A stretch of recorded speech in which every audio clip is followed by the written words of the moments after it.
எங்களுக்கு பழைய வாழ்வாதாரம் கூட நல்லா தானே இருந்துச்சு. இப்போ வாழ்வாதாரம் ரொம்ப மோசமா இருக்கு.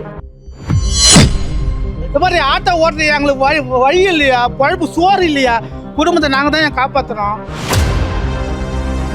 பெண்களுக்கு பாதுகாப்பு வருது, உடனே வராது எல்லாமே. இலவச பஸ்ஸு கொடு, கார் கொடு, மாமன் சீர் கொடு, அதெல்லாம் மக்கள் எதிர்பார்க்கல. மக்கள் தேவை வந்து எவன் தப்பு பண்றானோ நீயே வந்து சுடு சிஎம்ஏ. நீ வந்து ஒரு படத்துல நடிச்சு எப்படி சுட்ட அது மாதிரி சுட்டுட்டு போன்றேன் நான். கை காலை உடச்சி பண்ணாங்களா, தூக்கு தண்டனை கொடுத்தாங்களா, அதே மாதிரி கொஞ்சம் வெயிட் பண்ணாதான். பிரி தேவையில்லையா, ஏன் பிரி கொடுக்குறீங்க? இந்த மாதிரி ஆட்டோ ஓட்டுறது எங்களுக்கு வழி இல்லையா, பழப்பு சோறு இல்லையா, குடும்பத்தை நாங்கள் தான் காப்பாற்றுறோம். இல்லை ஆட்டோ ஓடலையா, ஆட்டோவில் ஆள் ஏற மாட்டேன்றாங்கய்யா. அதாவது என்னையா பண்ணுறது? நோ, நாங்களாம் ஓட்டே போடலையா, இல்லை நாங்களாம் ஓட்டே போடலையா, ஆம்பளைங்களாம் ஓட்டே போடலையா. பஸ்ஸு பிரி, நல்லா இது எல்லாமே கேஸ் பிரி, ஆறுக்கு சிலிண்டர் பிரின்னு எல்லாம் கொடுக்குறீங்க. என்ன லேடிஸுக்கு மகளிர் லோனு ஃப்ரீயாக கொடுக்குறீங்க. நாங்களாம் ஓட்ட ஆம்பளைங்களுக்கு என்னடா குத்திங்க நீங்கள்? இல்லை ஆறுக்கு நாங்கள் தானே உழைக்கிறோம், நாங்கள் தான் கஷ்டப்படுறோம், நாங்கள் தான் கொடுக்குறோம். பொம்பளைங்களுக்கு நாங்கள் தானே காப்பாற்றுறோம். எல்லாமே பிரின்றீங்க. நாங்கள் என்ன மைனா பிடுங்குவோம்? எவன் வந்தாலும் இதை தானே பண்ணுறீங்க. இல்லை என்னது? இல்லை பெட்ரோல் விலை டீசல் விலை உடுப்பா, அது சென்ட்ரல் கவர்மெண்ட் அது விடு, அவங்க பார்த்துக்குவான். இல்லை நாங்கள் என்னதான் பண்ணுறது? இல்லை ஆம்பளைக்கு கஷ்டப்படுறையா, என்ன வேணும்? எங்களுக்கு ஒரு மைனம் தேவையில்லை, எங்களுக்கு வந்து பிரிய தேவையில்லை. பஸ் பிரியா விட்டீங்களா? நாங்கள் லேடிஸ்க்கு இதெல்லாம் தேவையில்லை, ஜென்ஸுக்கு என்ன வேணுமோ சொல்லிட்டோம். பாதுகாப்பு எங்க தேவைக்கு தான் நாங்கள் அவரை கூப்பிட்டோம், புரியுதுங்களா? ஜென்ஸுக்கு என்ன, ஐயோ இத்தனை கடை மூட்டாங்களே, நம்மளுக்கு கை கால் ஓதுறதுன்ற கவலை அவங்களுக்கு. எங்களுக்கு அப்படின்னா லேடிஸ்க்கு பாதுகாப்பு. பொம்பளை பசங்க எவ்வளோ இதில் இருந்ததுங்க, இப்போ 2 பேரை தூக்கி உடனே போட்டிருக்கிறாரு ஆயுள் கைதி. இதுவே வந்து நான் என்ன சொல்கிறேன், ஆயுள் கைதினா அவன் ஜெயிலில் போய் போடணும், அது யாருக்கும் தெரிய போகிறதில்ல. நீ சொன்னாதான் தெரியுது. ஆனால் ரோட்டில் நிற்க வச்சு சுடு, ரோட்டில் நிற்க வச்சு நீ சுட்டினா மற்றவங்களுக்கு பயம் இருக்கும். இதை சொல்றது என்னோட கருத்து. அவரு என்ன எடுத்துக்கிறாரோ எடுத்துக்கிட்டோம். நான் இதை சுட்டிங்கனாவே இது எல்லாரும் ஜனங்க பயப்படுவாங்க. இப்போ நீ நம்மளை ஐயோ அவனை சுட்டா மாதிரி நம்மளை சுடுவாங்கன்னா எந்த குழந்தை மேலேயும் கை வைக்க மாட்டானுங்க, புரியுதுங்களா? எனக்கு இதுவே இது ஒன்று செஞ்சா நல்லதுதான். ஆமாம், அதை தான் எதிர்பார்க்குறோம், அதை தான் ரோட்டில் நிற்க வச்சு சுடுன்றோம். அது அவரே சுட்டு போன்றேன் நான். எவன் தப்பு பண்ணுறானோ நீயே வந்து சுடு சிஎம்ஏ. நீ வந்து ஒரு படத்தில் நடிச்சு எப்படி சுட்ட அது மாதிரி சுட்டுட்டு போன்றேன் நான். நீ ஏன் ஜெயில் உள்ள போட்டு அவனை தூக்கு தண்டனை கொடுக்குற? அது வேணாம். ரோட்டில் நிற்க வச்சு ஒருத்தனை சுட்டாவே 9 பேரும் பயப்படுவான். அப்போ யாருக்கிட்டையும் வரமாட்டான். தூக்க போட்டாங்க, அப்புறம் எப்படி அவர் வரவார்? ஜாமீனில் வரமாட்டார். இரட்டை தூக்கு தண்டனை சொல்றீங்களா? இருமா, இரட்டை தூக்கு தண்டனை சொல்றீங்களா? டக்குன்னு இதுல வந்து இந்த மனித நேய உரிமை அது இதுன்ட்டு வந்து தூக்கு தண்டனை ரத்து பண்ணி அப்புறம் 6 மாசம் அவர் உள்ள வச்சு நல்லடத்துக்கு காரணமாக அவரை ரிலீஸ் பண்றோம் அப்படின்னு வெளியே விட்டுருவாங்க. அதான் நடக்க போகுது. இன்னும் நம்ம முன்னாடி கொண்டு வரணும். 15 நாள் அதிகம் தானே. இவர் சொன்ன மாதிரி எடுத்துட்டு வந்துருவானுங்கல்ல, அவனுங்க ஆளுங்க வந்து எடுத்துட்டு வந்துருவானுங்க. இப்போ இவங்க ஆட்சியை கூட மாறி எடுத்துருவாங்க. அப்ப என்ன சொல்லுவாங்க, விஜய் மேல தான் தப்பு சொல்லுவாங்க. கரெக்டுங்களா? இவர் என்ன கேள்வி? இதை தானே கேட்குறோம். நாங்க ஏற்கனவே சொன்னதுதான், இவர் பெண்களுக்கு பாதுகாப்பு, குழந்தைங்களுக்கு பாதுகாப்பு, அதை தான் நாங்க சொல்ல வர்றோம். இவர் 15 நாள் அவருக்கு ஆகாசம் கொடுக்க கூடாது. 2 நாள்ல பிடிச்சமா தூக்கி தண்டனை போட்டோமா, அப்ப எவனும் வந்து இவர் எடுக்க மாட்டாங்கல்ல. இன்னொன்னு, அவர் ஆட்சிக்கு வந்த 3 நாள்ல இவர் போய் பேசி இருக்கிறார், 1000 ரூபாய் போடு, 1000 ரூபாய் போடு. நீ எல்லாத்தையுமே காலி பண்ணி வச்சுக்கிற, கடனும் வாங்கி வச்சிருக்கிற, அப்புறம் எப்படி நீ போய் இவருக்கு சொன்ன 1000 ரூபாய் போடுன்னு? உங்க அப்பா வந்து 1.5 வருஷமா எவ்வளவு, 1.5 வருஷம் 2 வருஷம் பொறுத்தானே அந்த 1000 ரூபாய் போட்டாரு. இவருக்கு ஏன் பஞ்சாயத்து நீ போற? நீ சொல்லிதான் அங்க நடக்குது. நீ ஏன் போற அதுல போய் நுழையிற? நீதான் வெளியே வந்துட்டல, நீ அதுல நுழைகிற. அவர் பாத்துக்கிறாரு. அவர் சின்ன பையன், அவர் பிள்ளைக்கா பையன் சொன்னீங்கல்ல, அவரா பாத்துட்டு போறாரு. நீங்க ஏப்பா நுழையிறீங்க?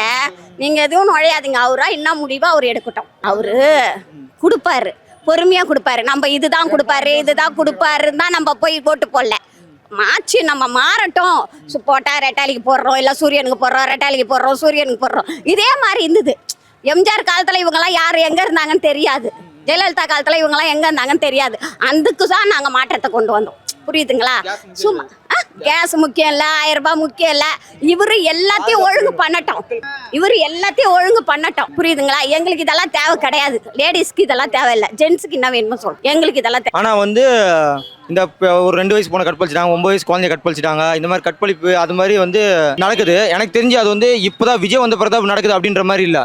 எனக்கு தெரிஞ்சு என்னோட அறிவுக்கு என்னன்னா, இது திமுக ஆட்சியில் நடந்துச்சு, அதுக்கு முன்னாடி இந்த அதிமுக ஆட்சியில் நடந்துச்சு. திமுக ஆட்சியில் அவங்க இருக்கும்போது ஆட்சி பண்ணப்போ இந்த விஷயத்தெல்லாம் பெருசாக ஆக்காம வச்சுருந்தாங்க போல். ஆனால் வந்து இப்போ விஜய் ஆட்சி வந்தால் இந்த விஷயத்தை வந்து ஊதி பெருசாக்கி பண்ணுறாங்க. ஆனால் அதனால் அவங்க ஊதி பெருசாகிறான்னு சொல்லி திமுக தப்பு சொல்லக்கூடாது. அந்த மாதிரி விஷயம்லாம் நடக்காமல் இருக்கதா விஜய் ஆட்சியை கொண்டு வந்தோம். இதெல்லாம் திமுக பண்ணுன்னு சொல்லி தான் அது வேணாங்க, எங்களுக்கு வந்து எந்த வித இதுவும் நடக்கக்கூடாது. அதாவது உண்மை என்னன்னா மக்களுக்கு தேவை என்ன தம்மாண்ணா, இலவசமே கிடையாது.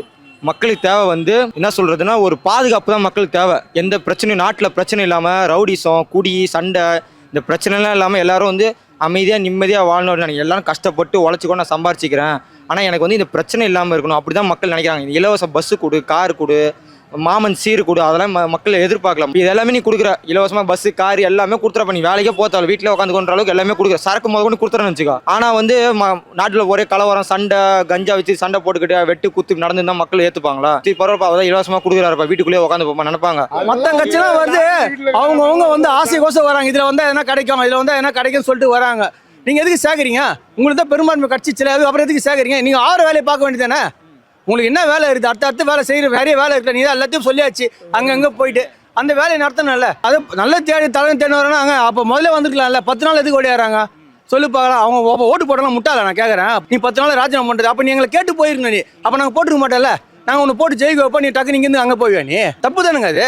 5 வருஷம் கம்ப்ளீட் பண்ணுவாரு, இதை விட இன்னும் பயங்கரமா வருவாரு. ஆனா மக்களிடையே வேணாம், அந்த காசு வேண்டாம், காசை பத்தி பேச வேண்டாம். எங்களுக்கு வரின்றது கொஞ்சம் கம்மி பண்ணணும், இந்த விலைவாசின்றது ரொம்ப கம்மி பண்ணணும். எங்களுக்கு வாழ்வாதாரத்துல என்ன கம்மி பண்ணணுமோ அதை பண்ணா போதும். எங்களுக்கு இந்த பணம் காசு கொடுக்குறேன்ற சொல்றதே வேணாம். அதுதான் நாங்க எதிர்பார்க்கிறோம். 1000 ரூபாவோ 2500 ரூபாவோ இது வச்சு கிடையாது. 2வது கேஸ்ன்றது கூட வேண்டாம். எங்களுக்கு பழைய வாழ்வாதாரம் கூட நல்லா தானே இருந்துச்சு. இப்ப வாழ்வாதாரம் ரொம்ப மோசமா இருக்கு. கண்டிப்பா மாற்றம் இருக்குண்ணா. எப்படி சொல்றேன்னா மக்களிடையே கேட்டீங்கன்னா கண்டிப்பா பதில் சொல்லுவாங்க. நான் மட்டும் கிடையாது, எல்லாருமே பதில் சொல்லுவாங்க. எங்களுக்கு இந்த ஆட்சி தான் வேணும். இந்த ஆட்சின்னு கிடையாது, அதாவது எப்படி சொல்றதுன்னா அந்த ஆட்சிக்கு இந்த ஆட்சிக்கு வித்தியாசம் இருக்குன்னு கேட்டீங்கன்னா கண்டிப்பா வித்தியாசம் இருக்கு. இன்னும் அப்போ அதாவது பெண்களுக்கு பாதுகாப்பு இருக்கு. அடுத்தது என்னன்னா அவர் என்ன செய்யறேன்னு சொல்லியிருக்காரு, அது ஒண்ணு ஒண்ணா பண்ணிட்டு தான் இருக்காரு. இன்னும் கொஞ்சம் டைம் கொடுக்கணும். இவ்வளவு நாள் நாங்க அவங்களுக்காக டைம் கொடுத்தோம், அதே மாதிரி விஜய்க்கு டைம் கொடுப்போம். எங்க அண்ணனுக்கு நாங்க டைம் கொடுத்தே ஆவோம் கண்டிப்பா.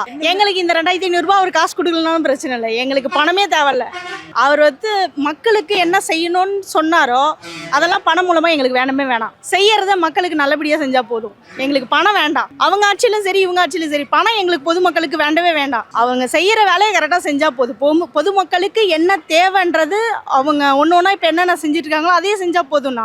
இவங்க ஓட்டு கேட்டு வாங்கணும்னு அவசியமே இல்லை, எங்களுக்கு தெரியும் யாருக்கு எங்களுக்கு மாற்றம் வேணும்ன்றதுனால தான் இவங்களுக்கு நாங்கள் ஓட்டே போட்டுக்கோம். என்ன தேவைன்னா எப்படின்னா இப்போ காசு மூலமா காசுன்றதுனால தான் காசை வச்சு பேசுறாங்க. ஆனால் காசுமே இல்லாம இந்த எங்களுக்கு வந்து இலவச பேருந்து, 2வது இந்த 2500 ரூபாய் கொடுக்குறேன்னு சொன்னது, இந்த கேஸ் கொடுக்குறேன்றது இதெல்லாம் வேண்டாம். கொடுக்குறேன்னு சொன்னதெல்லாம் வேண்டாம். அதாவது மக்களுக்கு அதாவது பெண்களுக்கு என்ன கொடுக்கணும்னு சொன்னாரோ பாதுகாப்பு. அடுத்தது இன்னும் வாழ்க்கையில வந்து பொம்பளைங்களுக்கும் சரி ஆம்பளைங்களுக்கும் சரி அடுத்து என்ன முன்னேற்றம் வேணும்ன்றது நாங்க சொல்லணும்ன்ற அவசியமே வேணாம். ஆமா கண்டிப்பா வேணும். அதாவது இந்த இப்படி எப்படின்னா எல்லா நாட்டுல இருக்கவும் என் நாட்டுல தான் வந்து பழைக்கிறாங்க, எங்க நாட்டுல இருக்கவும் நல்லபடியா உழைக்கணும், அதுதான் வேணும் எங்களுக்கு. அதுக்கு கண்டிப்பா ஒரு வாய்ப்பு கொடுத்தா போதும் எங்களுக்கு. அதுதான். இவ்வளவு நாளா இருந்தவங்க என்ன பண்ணாங்க? 20 நாள் வந்தவங்களுக்கு ஒரு டைம் கொடுத்தீங்கல்ல. இவ்வளோ நாள் இருந்தவங்க 5 வருஷமா ஆட்சி பண்ணவங்களுக்கு டைம் கொடுத்தோம்ல, 20 நாள் வந்தவங்களுக்கு டைம் கொடுக்க வேண்டாமா? டைம் கொடுக்கணும், கண்டிப்பாக கொடுக்கணும். இந்த 5 வருஷம்னு கிடையாது, இன்னும் வர்ற அடுத்த ஆட்சி கண்டிப்பாக விஜய் ஆட்சி தான் வரும். அதாவது வந்து சுற்றி காட்டுறதுக்கு ஒரு ஆள் இருக்கணும், கட்டாயமாக இருக்கணும். ஒரு கேள்வி கேட்குற இடத்துல ஒரு பதில் சொல்கிறது போட்டின்றவங்க இருக்கணும் கட்டாயமாக. போட்டி இருந்தால் தான் சுவாரஸ்யமாக இருக்கும். கண்டிப்பாக அது வேணும்.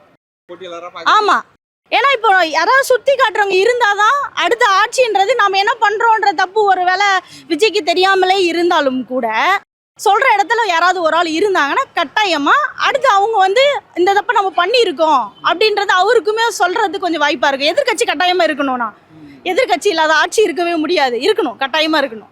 ஏன்னா வந்து கண்டிப்பா நான் ஒரு ஸ்டெப் எடுத்திருக்காருல, ஸ்டெப்பு எடுக்க முடியுமா? அந்த இவ்வளோ கடத்தை வச்சுட்டு ஸ்டெப் எடுத்திருக்காரு. மொய்சா மூடத்து இவ்வளோ திருச்சியில் சென்னையில் எவ்வளோ ரவுடியை தூக்கியிருக்காரு தெரியுமா? அவ்வளோ ரவுடியை தூக்கியிருக்காரு. கண்டிப்பாக ஆட்சி கண்டிப்பாக விஜயோட ஆட்சி தான். கண்டிப்பாக நல்லது செய்வார், மக்களுக்கு நல்லதாக கொண்டு வருவார். கண்டிப்பாக மாற்றங்கள் தெரியுதுண்ணா. என்னென்ன மாற்றங்கள்லாம் 717 ஒயின் ஷாப் மூடி இருக்காங்க. அதே மாதிரி இன்னும் மாற்றங்கள் வரும், வெயிட் பண்ணுங்க. கொஞ்சம் விஜய் வந்திருக்காப்புல. 10 லட்சம் கோடி கடன்கள் நிறையா இருக்குது, அதை வச்சுட்டு ஸ்டாலினை வச்சுட்டு போயிருக்காப்புல. அதை கொஞ்சம் திருத்தணும், கொஞ்சம் வெயிட் பண்ணி தான் கொஞ்சம் பிளான் போடுவாங்க. விஜய் வந்திருக்காப்புல, கொஞ்சம் மாற்றங்கள் வரும், வெயிட் பண்ணி அட்டாக் பண்ணுவார். அதனால் கொஞ்சம் பொறுமையாக பண்ண முடியும். அவசரப்பட்டு எதுவுமே முடிவெடுக்க முடியாது. இப்போ வந்து இப்போ 2 கைது பண்ணாங்களா, கை காலை உடச்சி பண்ணாங்களா, தூக்கு தண்டனை கொடுத்தாங்களா, அதேமாரி கொஞ்சம் வெயிட் பண்ணால் தான் நடக்கும். உடனே எல்லாமே எடுத்த உடனே பண்ண முடியாது. கொஞ்சம் வெயிட் பண்ணு, அது மூலியை யோசிக்க விடணும். வெயிட் பண்ணால் கண்டிப்பாக எல்லாமே நடக்கும், நல்லதான் நடக்கும். கண்டிப்பாக மாறும், ஆட்சி மாறும். நல்லா நானே விஜய் தான் ஓட்டு போட்டிருக்கேன்.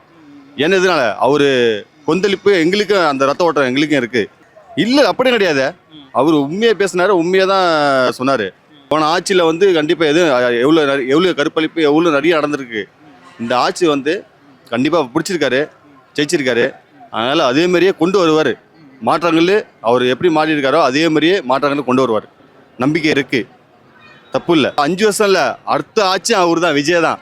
கண்டிப்பாக சொல்கிறேன், விஜய் தான் வர ஆட்சி ஃபுல்லாக விஜய் தான் வருவார். விஜயோட தயவுல தான் கண்டிப்பாக வரும். அரிசியில கூட இன்னைக்கு கலப்படம் வந்துருச்சு. எங்களுக்கு நல்ல உணவு கூட கிடையாது. விவசாயிங்களுக்கு ரொம்ப என்னன்னா விவசாயிங்களுக்கு முக்கியத்துவம் கொடுக்கணும் இன்னைக்கு. அப்புறம் மாணவர்களுக்கு அவங்களுக்கு கண்டிப்பா தெரியும்னா, அதாவது நம்ம தாத்தா பாட்டிங்கெல்லாம் படிக்கல, அவங்களுக்கு இருக்கிற அனுபவம் கூட நம்ம பிள்ளைங்களுக்கு இல்லைன்னு சொல்லலாம். ஆனா இருந்தாலுமே படிப்பு மூலமா ஓரளவுக்கு அனுபவம் இருக்கு. அதை தான் சொல்ல வரேன். ஆமா, ஸ்டான் அவங்க அதெல்லாம் பண்ணணும். அம்மா போட்டோ தான் இருக்கணும் அந்த விஷயத்துல நீங்க சொன்னீங்கன்னா. ஏன்னா அந்த ஆட்சி கொண்டு வந்தது அந்த நடைமுறையிலன்னு பார்க்க போனா அம்மா தான் அந்த ஸ்கீம் கொண்டு வந்தாங்க. அம்மா தான் வேணும். இன்னைக்கு எல்லா இடங்களையும் விஜய் போட்டோ வேண்டான்னு தான் சொல்லுவோம். நாங்க எதிர்பார்க்கறது எம்ஜிஆர் காலத்தை அவர் தான் பண்ணது ஃபர்ஸ்ட். அதை பார்த்து தான் வந்து இப்போ விஜய் அண்ணா வந்து செய்யறேன்னு சொல்லிட்டு இருக்காரு. தவிர எங்களுக்கு வந்து எம்ஜிஆர் போட்டோவே வந்தாலும் ஓகே தான். நாங்கள் விஜய் போட்டோ போடணும்னு கட்டாயப்படுத்தலை. ஆனால் எங்கள் ஆளுங்க பண்ணுவாங்க தான், இல்லைன்னு சொல்லலை. ஆனால் எங்களுக்கு வந்து அண்ணா போட்டோ வேண்டாம். நீங்கள் அவங்க போட்டோ வச்சாலும், திமுக ஆளுங்க போட்டோ வச்சாலும் சரி, இல்லை அம்மா போட்டோ போட்டாலும் சரி, எங்களுக்கு வந்து பென்சிங்கன் தான் வேணும். அம்மா போட்டோ தான் எங்களுக்கு வேணும்.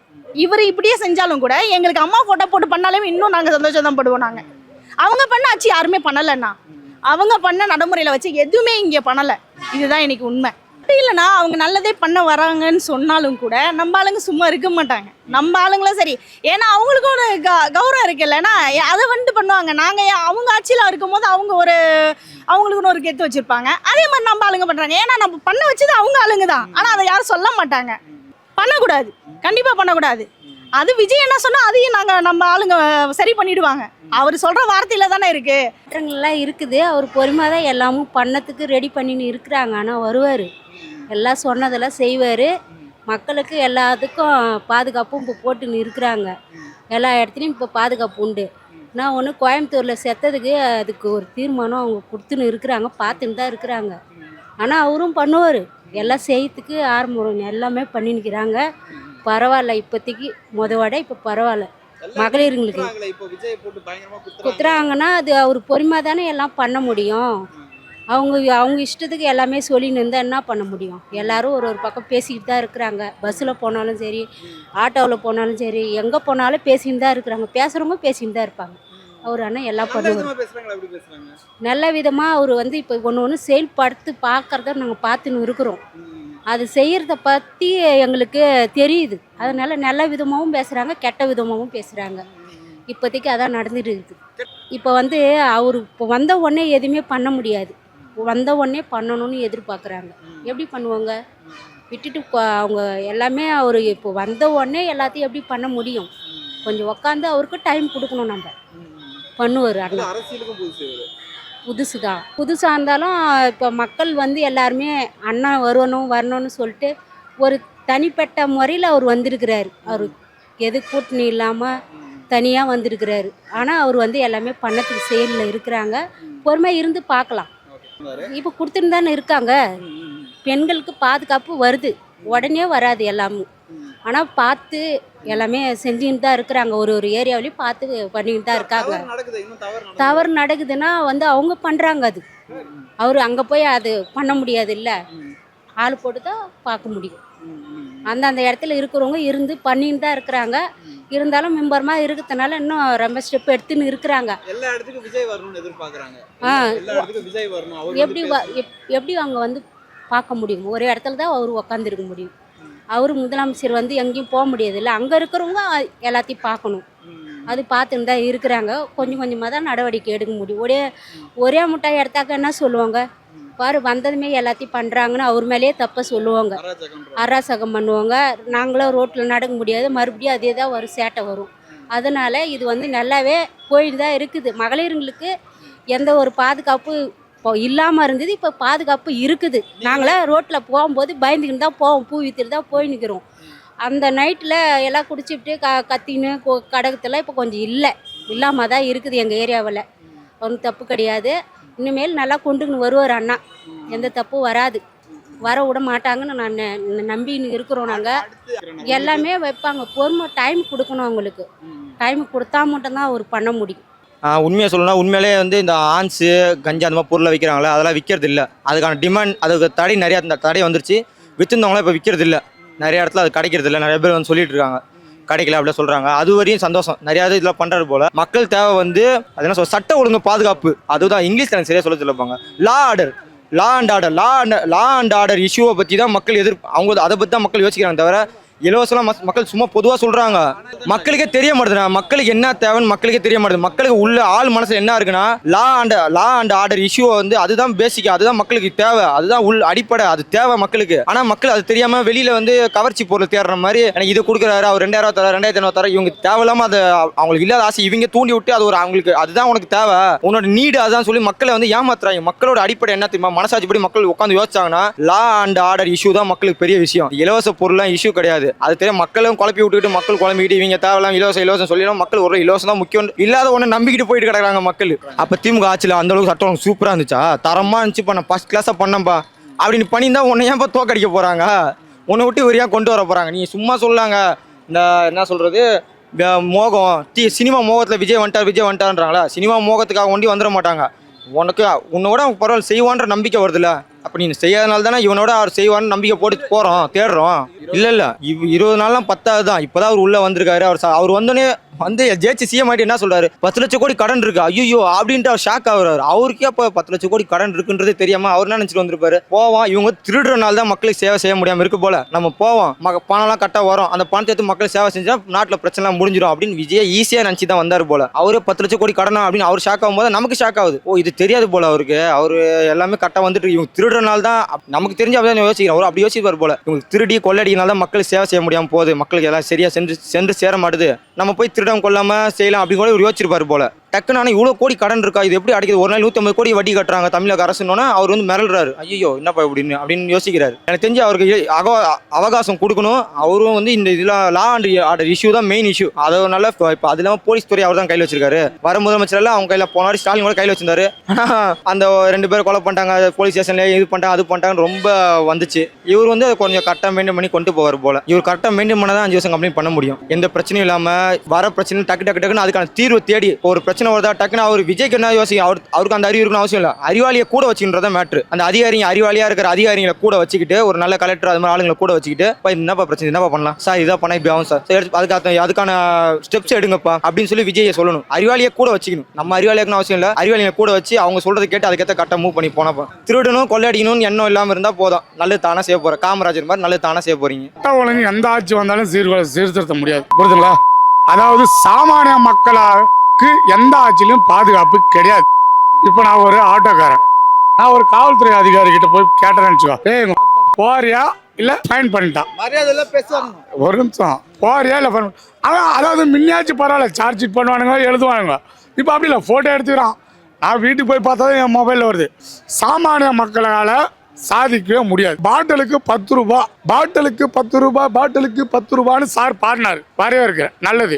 ஆனா இது வந்து தமிழ்நாட்டில் மிகப்பெரிய ஊழல். பாட்டிலுக்கு 10 ரூபான்ற போது ஒரு நாளைக்கு 1 லட்சம் பாட்டிலுக்கு சாதாரண எனக்கு தெரிஞ்ச கணக்கு சொல்றேன், 1 லட்சம் பாட்டில்ன்ற போது 10 கோடி ரூபாய்க்கு மேல போகுது. 10 கோடியா, 10 கோடிக்கு மேல போகுது. ஆனா இன்னைக்குமே அவரை வர சொல்லுங்க டைரக்டா, எந்த ஒயின் ஷாப்லாச்சு. இப்போ நான் போயிட்டு தான் வரேன், 10 ரூபாய் இல்லாம சரக்கே கொடுக்க மாட்டான். யாரு சார் போராட்டம் பண்றாங்க சார்? கம்ப்ளைண்ட் எடுப்பாங்களா? லோக்கல் டெஸ்ட்ல கம்ப்ளைண்ட் எடுக்க சொல்லுங்க. ஒரு நிமிஷம் இருங்க. அரசாங்கத்துல 1 ரூபாய் லஞ்சம் வாங்கினா குற்றம் இல்லையா? மதுபானம் வந்து அரசாங்கத்துடையதா தனியார் நிறுவனமா? இல்லைங்க ஐயா, அரசாங்கத்துது. அப்போ 1 ரூபாய் வாங்கினாலே அது ஊழல் குற்றம் தானே? 1 ரூபாய் வாங்கினாலே அது ஊழல் குற்றம் தானே? இதுல ஒரு பாட்டிலுக்கு 10 ரூபாய் அசிங்கமா பேசுறான். வாங்கலாம் போன்றான். போலீஸ் ஸ்டேஷன்ல போலீஸ்காரங்கிட்ட போய் சொன்னாலும் என்னதான் தூக்கி ஃபைன் பண்ணுறாங்களே தவிர அச்சு உள்ள தள்ளுறாங்க. என் மேலே தான் கம்ப்ளைண்ட் ஆக்ஷன் எடுக்கிறாங்க தவிர அவங்க மேலே இது வந்து இந்த 1000 கோடிக்கு மேலே ஊழல் இது எங்கே போகுது? 15 நாள் ஆச்சு, 15,000 கோடி. இப்போ இந்த 15 நாள் சரி, போன ஆட்சியில் திமுகவுக்கு செந்தில் பாலாஜி சார் ஊழல் பண்ணாருன்னு பாட்டு பண்ணீங்க எல்லாம். இந்த 15 நாளில் இந்த 10 ரூபா பாட்டிலுக்கு எங்கே போச்சு அந்த காசு? இன்னும் இந்த வாங்க வேணா பக்கத்தில் நீ பேசு, பக்கத்தில் நீங்கள் கூடிய வாங்க, பக்கத்தில் மதுபானம் கிடக்குது, அண்ணனை போய் கேளு, வாங்க சொல்லுங்க ஒரு கோட்டரை. 10 ரூபா இல்லாமல் கொடுத்துட்டாருன்னா நீங்கள் என்ன சொல்கிறீங்கன்னா நான் ஏற்றுக்கிறேன். சிட்டி பர்மிட்னு கொடுக்குறேன், அப்போ எதுக்கு நீ ஸ்டாண்டுன்னு கொடுக்குறீங்க? ஆட்டோ ஸ்டாண்டை தடை பண்ணணும். தமிழ்நாடு எக்மோர் விஐபிங்களுக்கு தர, சென்ட்ரல் ஏர்போர்ட்டு, இந்த மாதிரி முக்கியமான இடம் அனைத்து ஆட்டோ ஸ்டாண்டையும் தடை பண்ணிவிட்டு எல்லாருக்கும் பொதுவான போக்குவரத்தாக கொடுக்கணும். மாற்றம் ஒன்றும் தெரியல, தப்பு நடந்துதாங்க இருக்குது. அதை ஒன்றும் பண்ண முடியாது, புரியுதுங்களா? ஆனால் அவர் விஜய் வந்து புதுசாக ஒரு மாற்றத்தை கொண்டு வந்திருக்காரு. அவர் வந்திருக்காரு, அவர் என்னென்ன சொன்னார்? மகளிருக்கு 2,500 பணம் தராரு, பட்டதாரிக்கு 4,000 ரூபாய் தரேன்னாரு, பசங்க படிப்பு 5,000 ரூபாய் தரேன்னாரு, கல்வி கடன் 20 லட்ச ரூபாய் தரேன்னாரு, பெண்களுக்கு 1,000 தாலி தரேன்னா, பட்டு புடவை தரேன்னு இருக்காரு, குழந்தைங்களுக்கு மோதிரம் தரேன்னு இருக்காரு. நான் சொல்லுங்க, விவசாயம் கடன் ரத்து பண்ணுற சொல்ல இதெல்லாம் செய்யணும், இதெல்லாம் செய்வாரு சொல்லி ஒரு நம்பிக்கையில தான் ஜனங்க எல்லாம் ஓட்டு போட்டு அவர் முதலமைச்சராகி இன்னைக்கு டெல்லி வரைக்கும் போயிருக்காரு. ஒரு நடிகராக இருந்து முதலமைச்சர் பதவின்றது ஈஸியாக கிடைக்காது, ரொம்ப கஷ்டப்பட்டு தான் கிடைக்கும். அவருக்கு ஈஸியாக கிடைச்சது, அதை வந்து மக்களுக்கு பயன்படுத்தணும். அது ஒரு விசுவாசமா இருக்கணும், புரியுதுங்களா? நான் எல்லாரும் போல நான் ஜெயிச்சேன் எல்லாத்தையும் மறந்துட்டு அப்புறம் செய்யறேன் இந்த ஏமாத்துற வேலையே இருக்கக்கூடாது. யாரா இருந்தாலும் சொல்ல, பொதுவாக சொல்றேன், அந்த மாதிரி எந்த கட்சிக்காரும் பண்ணாதீங்க, தப்பு. அந்த கட்சிக்காரர் எந்த கட்சிக்காரும் பண்ணாதீங்க. இப்போ ஓட்டு போட்டோம்னா மக்களை கேளுங்க, நாங்க இருந்து அங்க போறோம், அப்ப போட மாட்டாங்க. என்ன சொல்ற? அதே ஆள் வந்து நின்னாங்கன்னா ஜெயிப்பாங்கன்னு நினைக்கிறீங்களா? தாவேகா வேட்பாளர் அதிமுகல ஒரு 4 பேர் ரிசைன் பண்ணிட்டு வந்துட்டாங்க. தாவேகா வேட்பாளர் அவங்களே அந்த களத்துல நிப்பாங்க. அது ஆளுங்கட்சி சொல்ல முடியாதுங்க. அது பொது தேர்தல் வேற, இடைத்தேர்தல் வேற, புரியுதுங்களா? இடைத்தேர்தல் ஆளுங்கட்சி தான் வெற்றி பெறும். அது ஏதோ ஒரு ட்ரிப்பு தான் மாறும், ஆனால் வந்து ஆளுங்கட்சி தான் வெற்றி பெறும். அதனால தான் இவங்க வந்து நம்பிக்கை ரிசைன் பண்ணாலும் அதில் போய் ஜெயிச்சுலாம் அவங்க அமைச்சர் ஆயிடலாம் சொல்லிட்டு எதிர்பார்க்குறாங்க. வேற என்ன சொல்ல கேளுங்க, அது தப்பு தான். அது அவங்க வந்து பதவி வெறி பண வெறின்னுக்குறாங்க. என்ன பண்ணுறது? ஏதோ ஒன்று அதில் இதில் இருக்கணும், மதிப்பு மரியாதை சம்பாரிச்சுன்னு பார்க்குறாங்க சார். சரி, இப்போ நீங்கள் போதுமானதா இருக்குமா உங்களுக்கு? அது எப்படிங்க 20 நாள் போதும், கொஞ்ச நாள் ஒரு 3 மாதமாச்சு குறைஞ்சிது ஆகணும் சார். 3 மாதம் ஆன பேர் தான் பண்ணுவார், உடனே யாராலும் பண்ண முடியாது. எல்லாமே தெரிஞ்சின பேர் தான் எதை பண்ணணும்னு தெரியும். அதே மாதிரி உங்களோட பாருங்க, ப்ரெஸ் மீட் கொடுக்கணும் தான் பேசினாரு, எல்லாம் அவ்வளோ பேசினாரு. இப்போ பேச மாட்டாரு, இப்போ இனிமேல் பேசணும். ஃபர்ஸ்ட் பேசுன மாதிரியே பேசினா தான் நடக்கும். இப்போ பேச மாட்டேன்றது அது என்னன்னு தெரியல, புரியுதுங்களா? அதை முதல்ல பேசுன மாதிரி பேசணும். ஆனா நம்பி ஓட்டு போட்டிருக்காங்க. இன்கேஸ் அவர் எதுவுமே பண்ணல அப்படின்னா கண்டிப்பா அது அடுத்த வாட்டி இருக்கு. கண்டிப்பா எல்லாம் எதிர்பார்ப்பு தானுங்க, எல்லாமே எதிர்பார்த்து தாங்க போட்டிருக்காங்க. சும்மா எல்லாம் யாரும் எதிர்பார்க்கல இல்லைங்க. வானான்னு சொல்லுவாங்க, பேருக்கு தான் வானான்னு சொல்லுவாங்க. எல்லாமே அடுத்தது செய்வாங்க தான் எதிர்பார்ப்பாங்களே, புரியுதுங்களா? இப்போ கொளத்தூர் தொகுதி எடுத்துங்க, ஸ்டாலின் சார் எவ்வளோ நல்லது செஞ்சார், என்ன அவ்வளோ நல்லது செஞ்சார். ஆனால் ஜனங்க மாற்றி தான் போட்டாங்க. அந்த மாதிரி நல்லது செய்தால் தான் அடுத்த ட்ரிப் வர்றதுக்கு வாய்ப்பு இருக்கு. அப்படி இல்லைனா இப்போ அவர் ப்ரெஸ் மீட் கொடுத்தா விஜயகாந்த் மாதிரி அவரையும் காமெடி ஆக்கிடுவாங்க அப்படின்னு சொல்லி அதனால தான் பேட்டி கொடுக்க மாட்டாரு. அவர் ஏதோ 1-2 தப்பா பேசுறாரு. இப்போ ப்ரெஸ் தானே எல்லாமே நடக்குது, இல்லை ஆடியன்ஸா? இப்போ ப்ரெஸ்ஸுனால தானே எல்லாமே வருது சார். ப்ரெஸ்ஸாக இருந்தால் எல்லாருக்கும் 4 பேர் தெரியுது, எல்லாமே என்ன பேசுறது. அப்போ அது மாதிரி கம்மு இருந்தால் என்ன சார் தெரியும்? ஒரு 6 மாசம் கழிச்சு ஒரு நல்ல ஒரு கிளியர் தெரியும். கண்டிப்பாக கிளியர் கிடைக்கும். 6 மாதம் இல்லை, 3 மாதத்துல கிடைக்கும். அவங்க எல்லாத்தையும் தெரிஞ்சுனால என்ன சொன்னமோ அதை பண்ணிட்டா போதும், பிரச்சனை வந்து.